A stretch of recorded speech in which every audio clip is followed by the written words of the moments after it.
Alright, what is going on, everybody? I'm back with another video of Fortnite Battle Royale. So today I'm going to be talking about the best console settings of Season 7. So the last time that I made a console setting, it had a huge amount of views and actually had a huge amount of support, and I thank everybody who has actually watched it.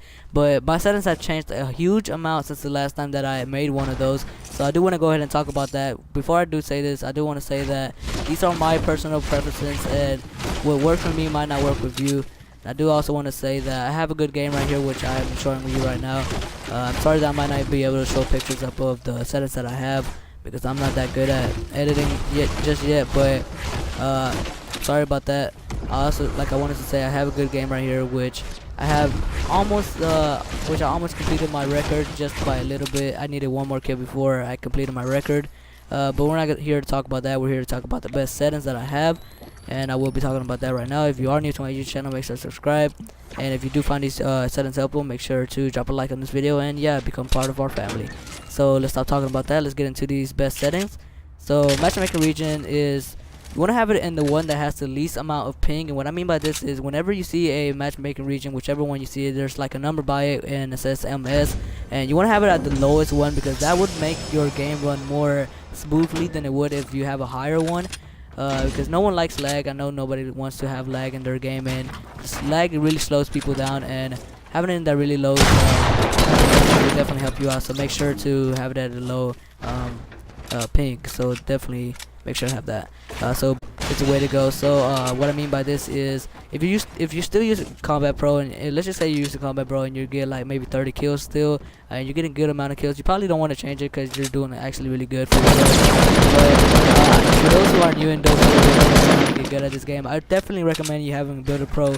And Builder Pro is a really good way to go because I believe that Combat Pro is more lamer, is useless between Builder Pro, and the reason I say this is because Combat Pro, you actually have to switch between builds and weapons with LB and RB. It actually comes within building a lot. Having to switch between those is really annoying, and with Combat Pro all you have to do is press a specific button for a specific build, and that's a whole lot easier than switching between every single build to find the one that you actually want to use. So and if you actually have you can actually make your own custom binds. I personally do not have my custom binds just yet because I have not messed with that. I just want to stay with my same controller binds for now.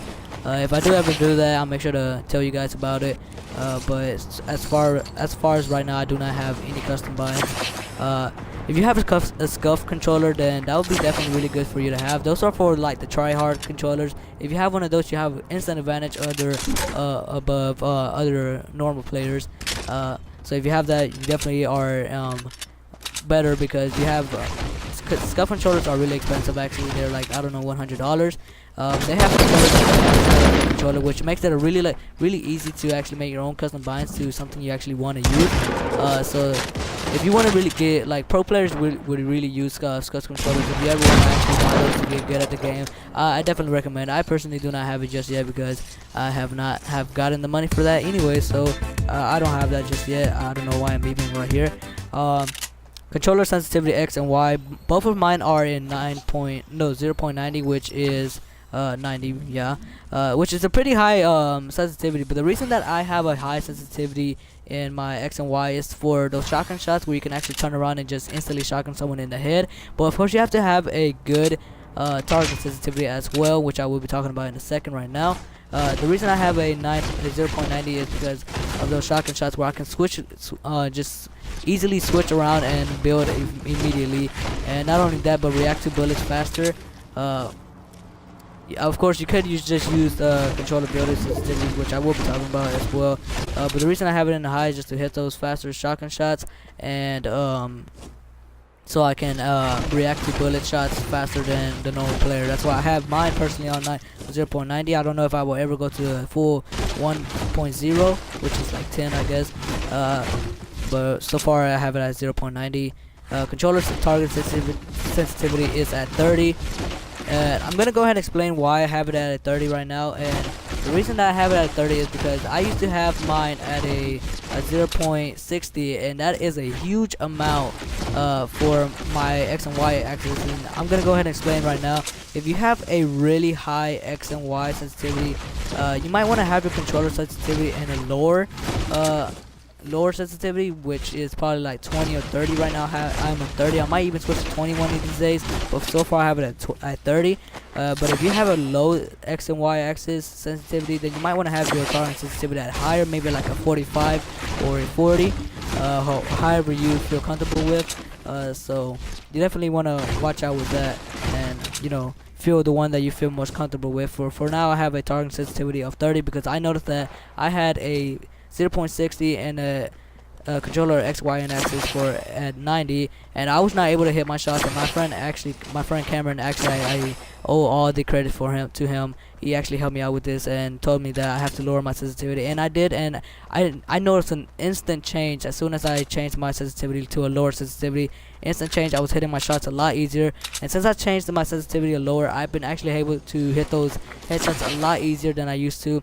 And of course, if you have a high X and Y, you definitely want to lower that target sensitivity. My scope sensitivity is still at 60 because I am not really a sniper, and I haven't really found which one is really good for me just yet. So far I still have it at 60. You might want to have to find that one out by yourself and see which one you feel more comfortable with. Or so far I don't think that scope sensitivity should for controllers should be high. We are not a mouse players. We don't use mouses, and it's a lot easier to do those quick scopes with a mouse because they have the whole wrist to actually move around in a whole area to actually move that mouse and to actually be able to hit those fast knife. But with controller, all you have is a joystick, and you really can't do that as much. I'm not saying that controllers can't do it because they do have the potential to do it, but it's gonna be a little bit harder than it would with the mouse. So I don't personally have that one in really too high. It is at a 60, which is mouse actually says, so it is pretty high. But I don't really snipe anyway, so whatever. Controller building sensitivity, I have it at 1.40 because it's really the thing about building is that there's no punishment within building unless you can still shoot, and that becomes with your tolerance sensitivity and your X and Y sensitivity. If you can still shoot, then you can up your building sensitivity to as highest as you can, because controller building sensitivity, that specific setting does not really affect the way you shoot anyways, because that's just a multiplier in the speed when you press that B and actually try to build all around. So controller building sensitivity, I have it at 1.40 as of right now, but I do plan on getting higher and higher because everybody in this game builds, and building is definitely a key in this game. So as of right now, I still have it at 1.40. I might up it one of these days, but so far I don't have that high. So let's go to the next, and that's scale of HUD. HUD is just basically I still have it at normal at the same size because HUD is basically the map and the weapon little scale thingy, whatever. That is if you want to make that little bit shorter, a little bit taller. Well, it's already the same height if you have it at 1, but you can make it actually shorter. But I don't mess with that because I never died to the map or my weapon spinning in the way of a target, so that's why I don't mess with that, just because I had never had a issue with it. So I just keep it at the same way it was, but that is personal preference of whatever you feel is better for you. So yeah. So controller auto run, I do not have this on because I feel like it would mess me up, and I don't leave my controller by itself, so I'm always aware of what I'm doing with my controller. So I don't have it I don't have auto run because I know that it might even mess me up. I have that off, and yeah, but I guess that depends on you.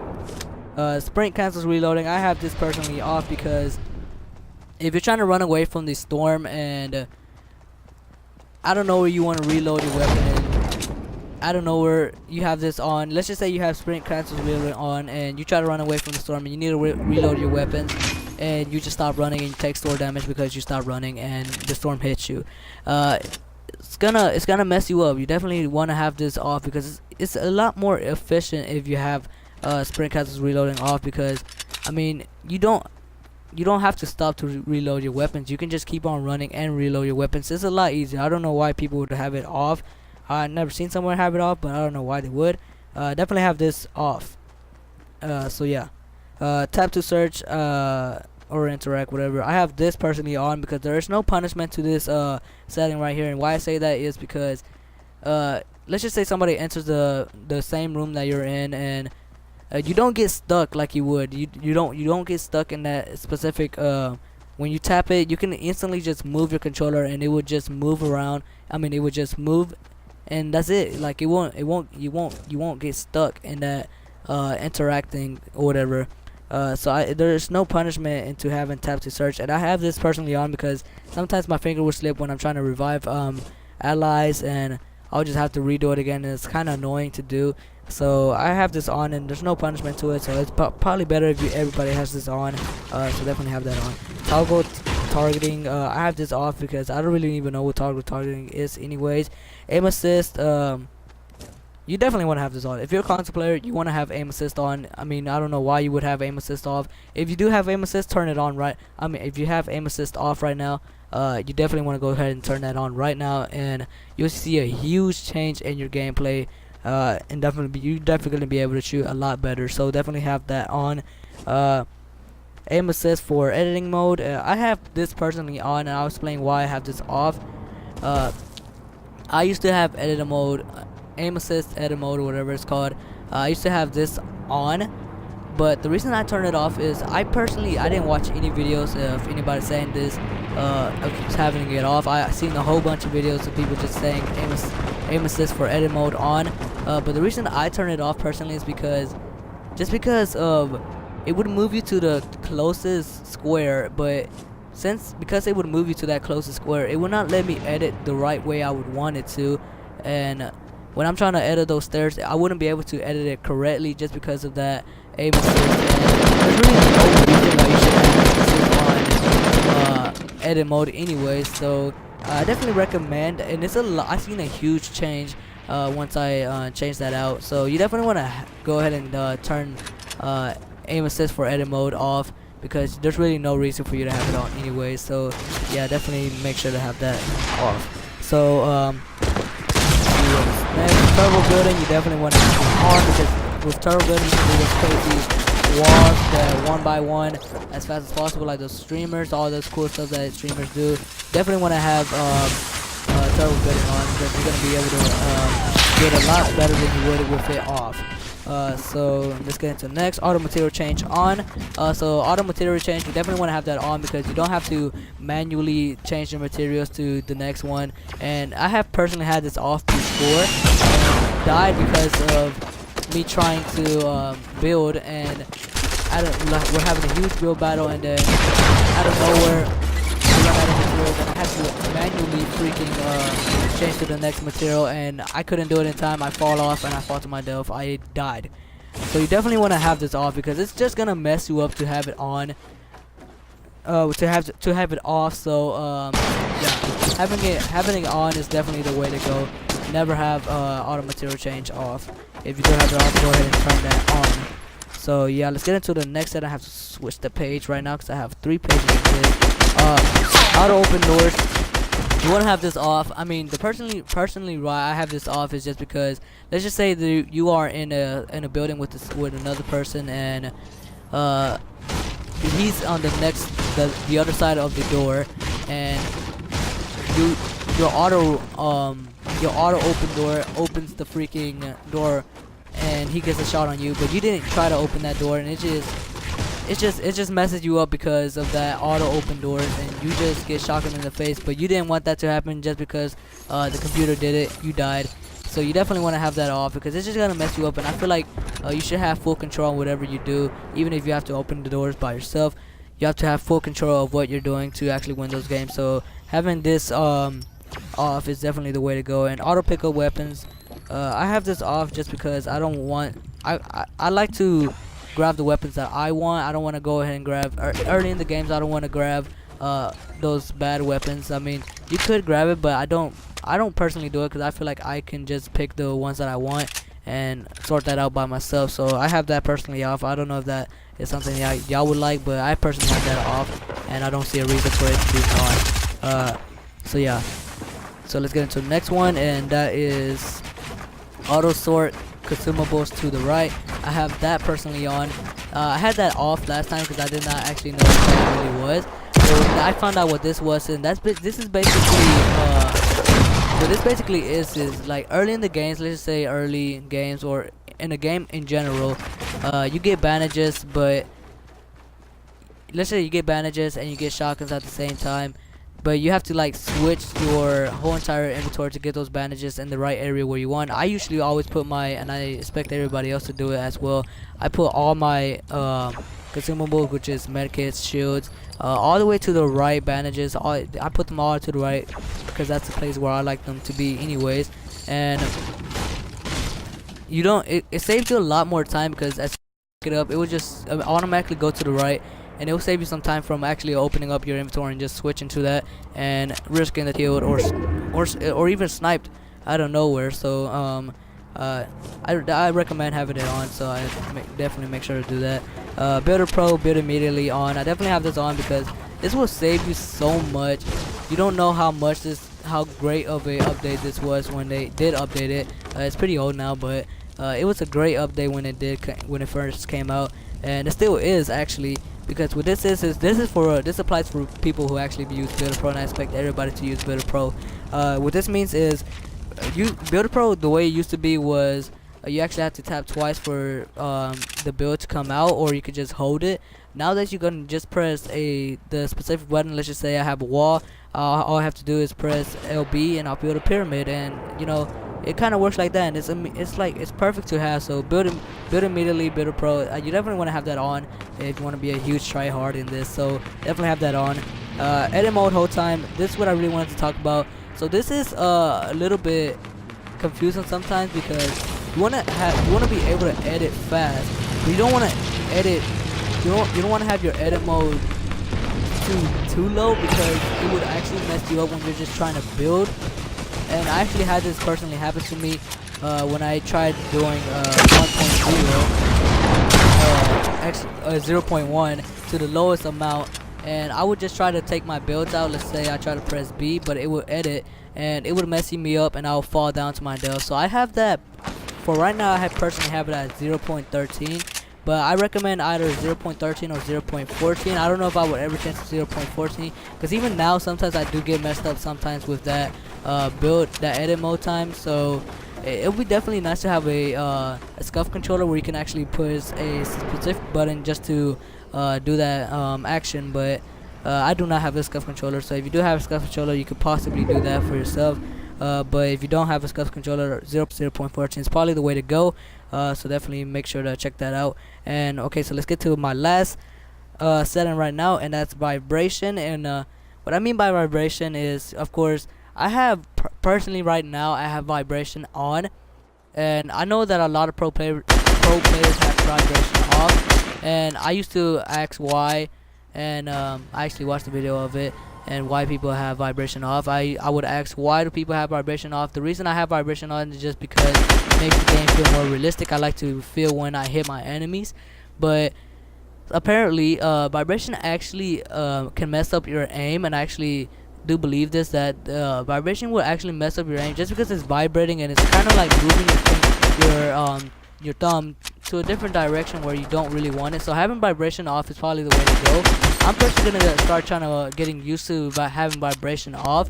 It's definitely gonna feel a little bit different with this change. So personally, I'm gonna go ahead and turn vibration off, and I feel like it would definitely help me out with my aim. So those are my console settings. So if you dislike if you do like this video, make sure to drop a like. Sorry that I up right there. I said dislike, but if you did like this this video and you did find it helpful, make sure to drop a like, subscribe to my YouTube channel, and be part of the new family. Definitely make me happy if somebody subscribes to me. So if you did like it, of course, again, subscribe to your channel. I'm gonna go ahead and narrate what is going on right now. So right here, I have the final enemy right here. I have 9 kills on board, and this guy right here. So I immediately noticed that I was high ground. I was too high for myself, so I could take some instant damage right here. But he died to the storm even before I could even fall on myself. I did fall on that tree because I noticed immediately that I was on high ground. So I tried to build down immediately, and of course I tried to meme, but then my reloading had to happen and messed me up right there. So I'm gonna end this video right now. I did not end up actually getting my new record, which would be have 10 kills. I would like to know what your record is and the kill counts. Go ahead and comment down below what that is. Mine is personally 9 still, because I didn't manage to actually do that. He had to die to the storm, but whatever, I ended up getting the victory. I'm sorry that it does not show it on the screen because it's just a replay mode, but whatever, let's get into the outro. If you liked it, make sure to subscribe. If you found this helpful, make sure to drop a like. And if you want to go ahead and follow me on my social medias, they'll all be down in the description. If you want to see me live stream, you actually will have to follow me at Twitch, which will also be down in the description, so make sure to check that out. And I guess that's about it. Again, I hope this helped you out, and I guess I'll see you in the next one. Peace out.